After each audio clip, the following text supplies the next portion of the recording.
Halo, selamat berjumpa kembali bersama saya Evangelis Marutua Sianturi. Saudara yang dikasihi Tuhan, saat ini saya akan membahas topik bayi yang meninggal pasti masuk surga. Saya amati masih banyak teman-teman yang mempertanyakan mengapa kami percaya bahwa bayi yang meninggal pasti masuk surga. Nah, kami akan berikan alasan-alasannya di sini supaya bisa kiranya menguatkan Anda, menambah pengetahuan Anda. Jikalau Anda tidak setuju, nanti boleh komen di bawah video ini. Mari kita buka ayatnya, saudara yang dikasihi Tuhan.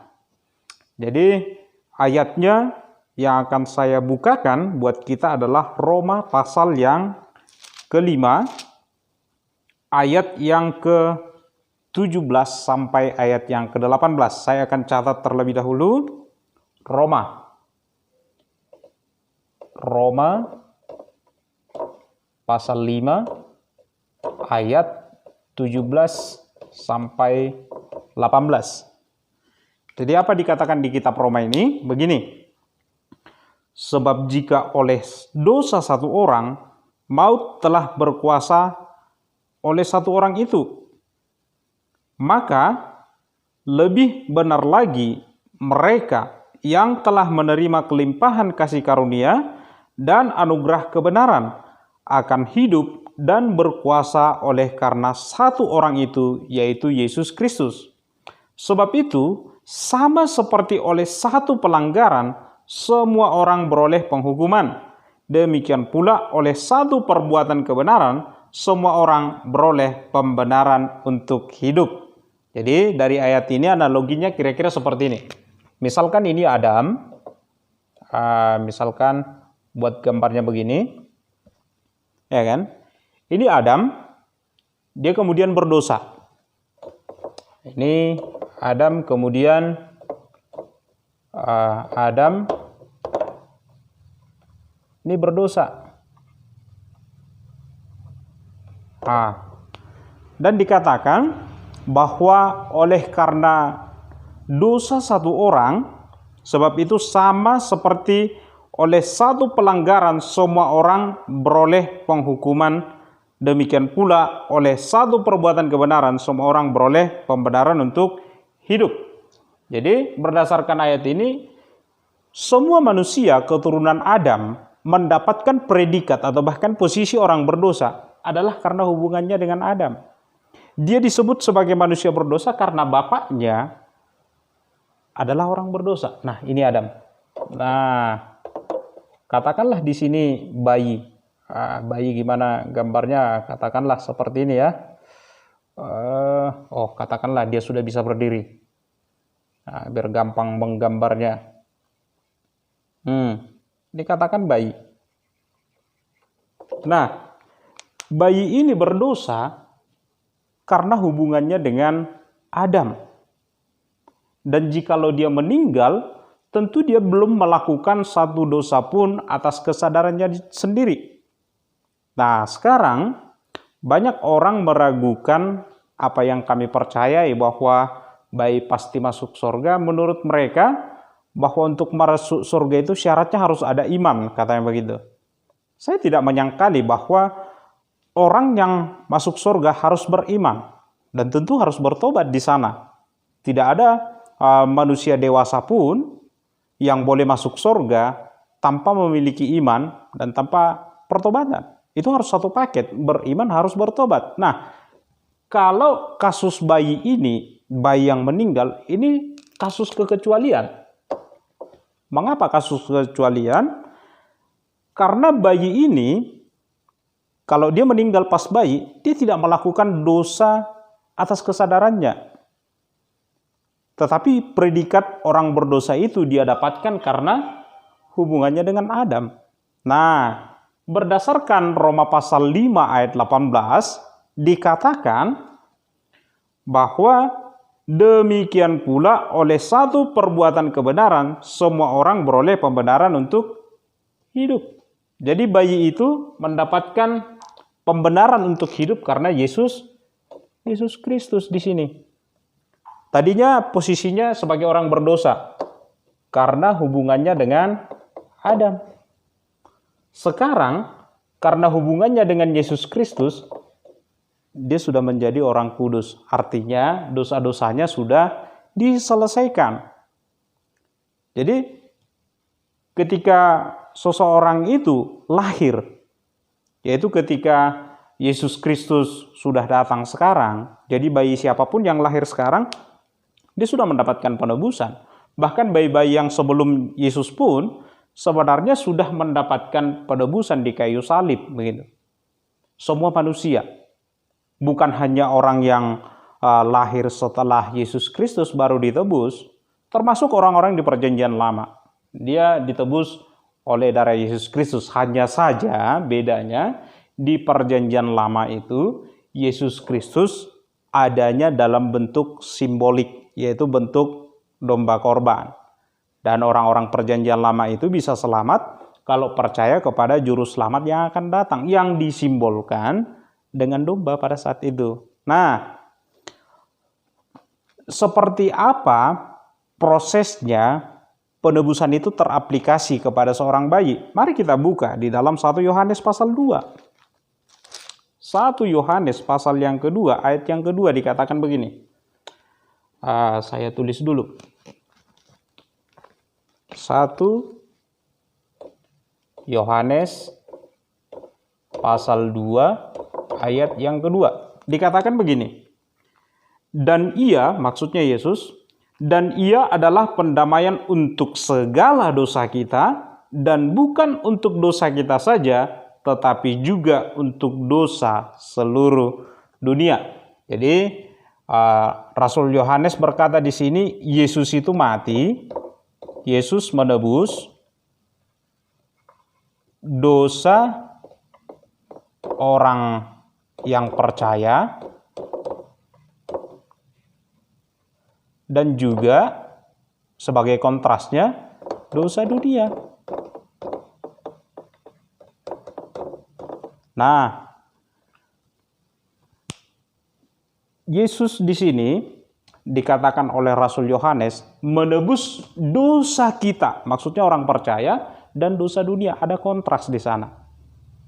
Jadi siapapun yang tidak percaya di dunia ini, bahkan penjahat pun dosanya sudah ditanggung Yesus Kristus di kayu salib. Tapi dosa yang mana? Yaitu adalah dosa hubungan dengan Adam.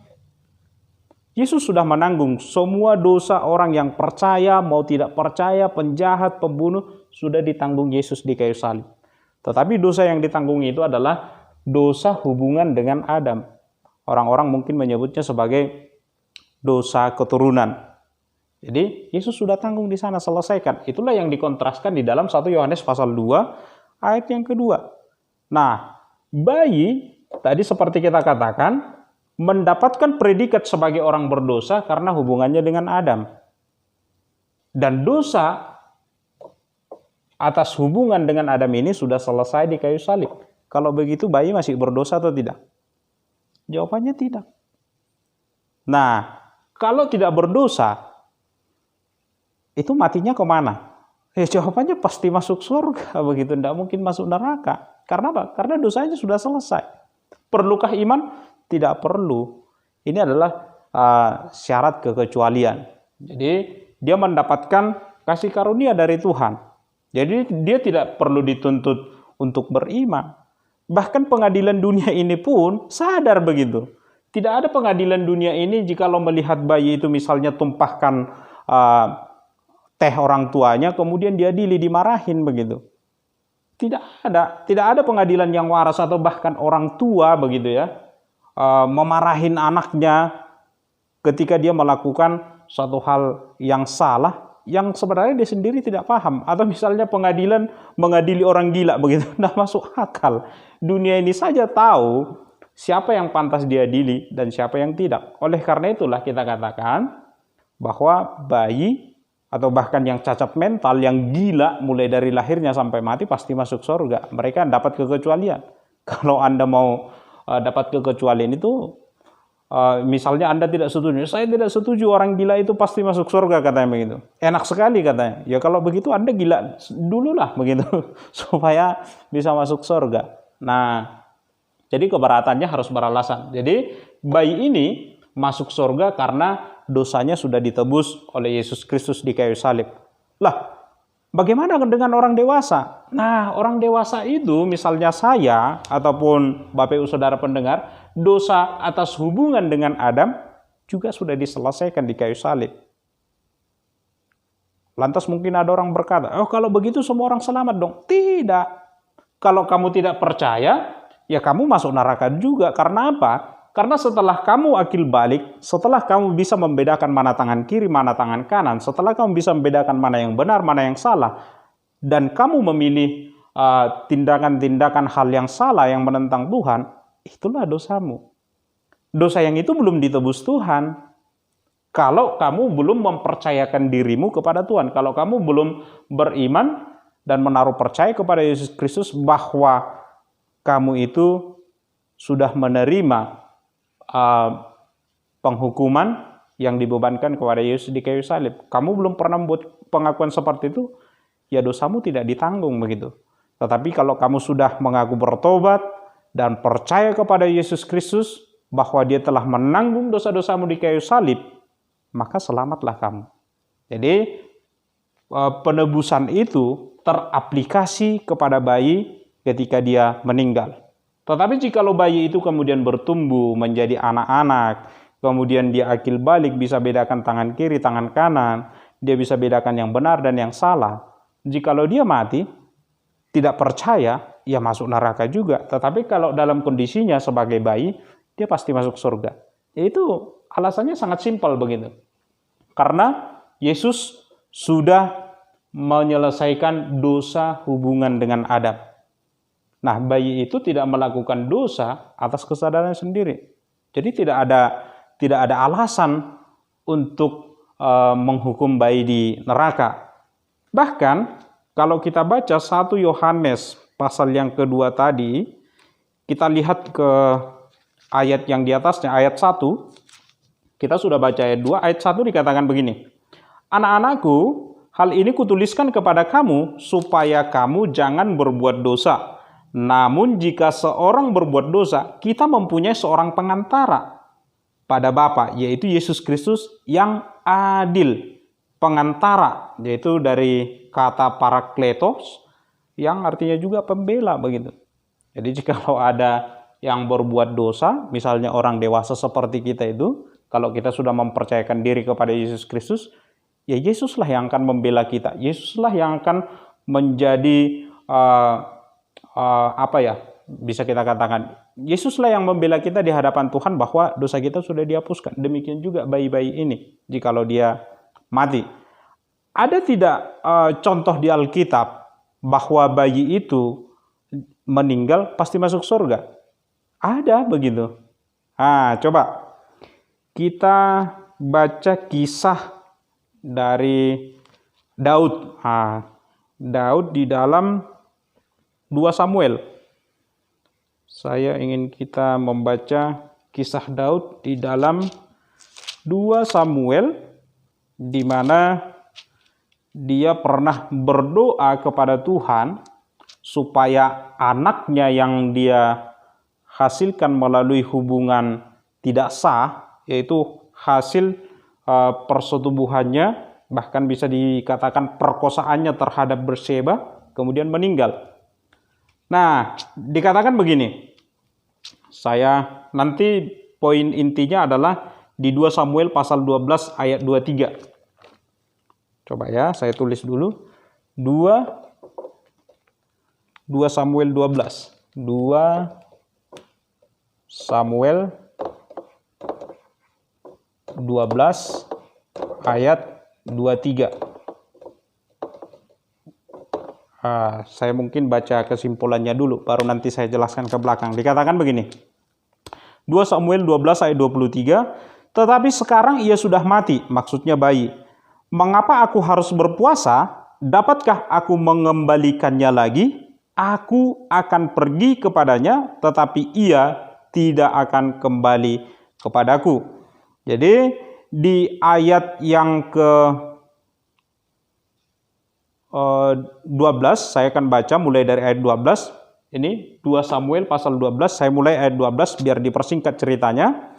Sebab engkau telah melakukannya secara tersembunyi, tetapi aku akan melakukan hal itu di depan seluruh Israel secara terang-terangan. Lalu berkatalah Daud kepada Nathan, aku sudah berdosa kepada Tuhan. Dan Nathan berkata kepada Daud, Tuhan telah menjauhkan dosamu itu, engkau tidak akan mati. Walaupun demikian, karena engkau dengan perbuatan ini telah sangat menista Tuhan, pastilah anak yang lahir bagimu itu akan mati. Jadi Nathan memberitahukan kepada Daud, anak yang akan kau lahirkan melalui Bersyeba itu akan mati. Karena apa? Karena kamu sudah menista Tuhan.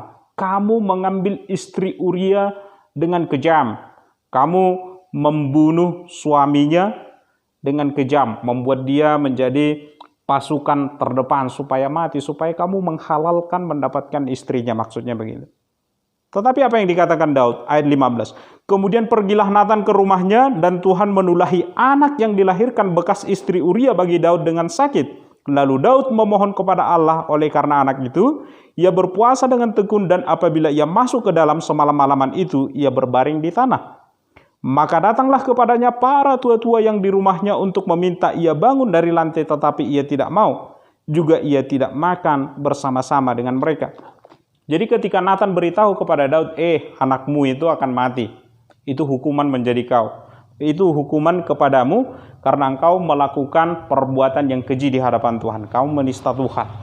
Kamu memperkosa istri Uria. Tetapi Daud bermohon, saya sudah salah kepada Tuhan. Tetapi tolong Tuhan, anak itu tidak berdosa menurut dia. Anak itu tidak berdosa. Dia memohon belas kasihan Tuhan. Supaya apa? Supaya anak itu tetap hidup.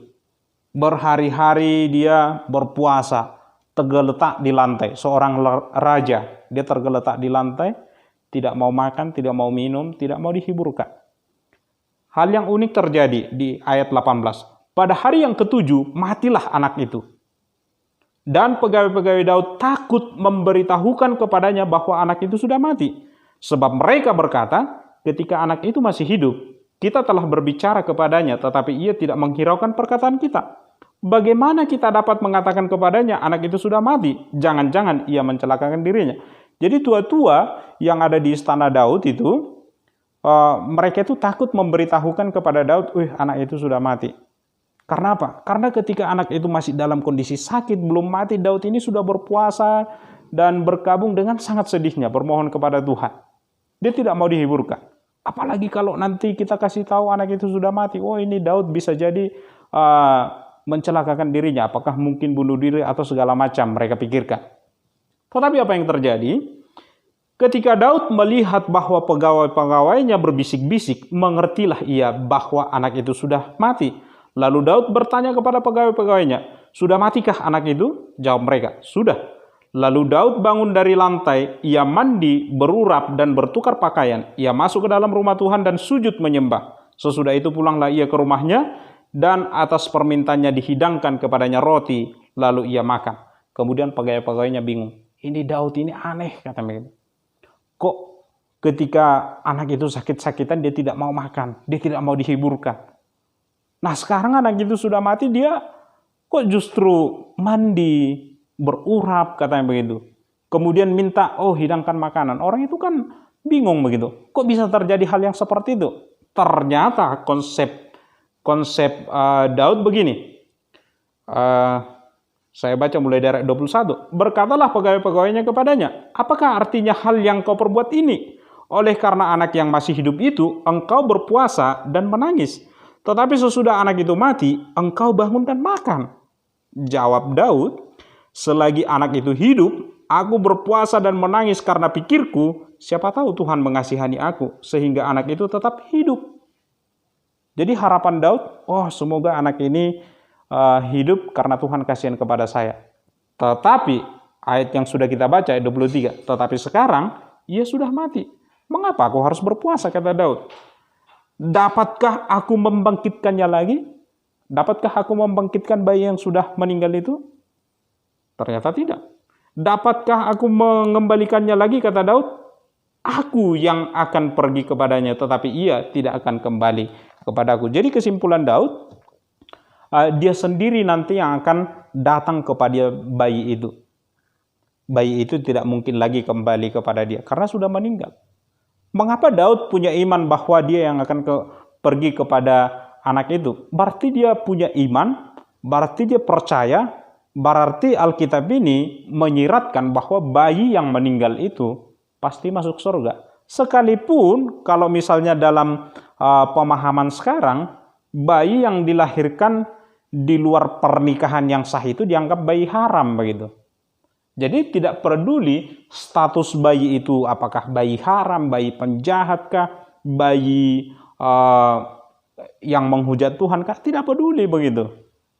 Intinya dosanya karena hubungan dengan Adam sudah diselesaikan Tuhan. Nah, dosanya karena perbuatannya, tidak ada. Oleh karena itulah, maka kami percaya, saya percaya, bayi jika mati, pasti masuk surga. Bukan hanya bayi. Anak yang cacat mental.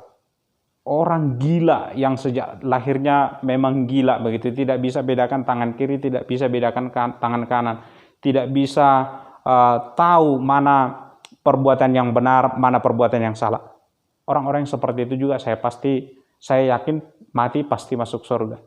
Jadi, apa yang harus kita katakan tentang bayi dan juga orang-orang yang cacat mental dan orang gila? Saya percaya mereka pasti masuk surga. Jikalau Anda tidak setuju dan memaksakan bahwa Efesus pasal yang kedua ayat 8 dan 9 dan kemudian kutip ayat yang lain, misalnya Roma pasal yang ke-10 ayat 17, bahwa iman timbul dari pendengaran, katanya begitu, dan juga harus pakai Roma pasal 10 ayat 10, bahwa dia harus beriman dulu, mengaku percaya, itu tidak berlaku untuk bayi dan orang gila ataupun yang cacat mental. Ini adalah kasus-kasus pengecualian. Jadi bayi itu mati pasti masuk surga karena dia dosa-dosanya, dosa hubungan dengan Adam sudah diselesaikan. Tetapi kalau seseorang menjadi tumbuh, dia tidak mati ketika bayi.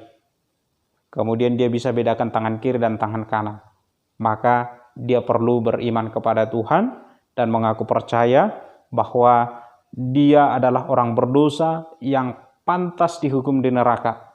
Tetapi Yesus Kristus telah datang ke dunia, mati tersalib, dan dia percaya dosa-dosanya pun sudah ditanggungkan di atas kayu salib. Dengan demikian, ketika dia membuat pengakuan percaya seperti itu, Roh Kudus akan mendiami hatinya. Roh Kudus itu menjadi meterai dalam dirinya hingga dia mendapatkan seluruh yang menjadi berkat-berkat atas keselamatannya. Jadi itulah alasan mengapa kami percaya bahwa bayi yang meninggal pasti masuk surga. Semoga penjelasan ini bisa memberkati Anda. Tuhan Yesus memberkati. Maranatha.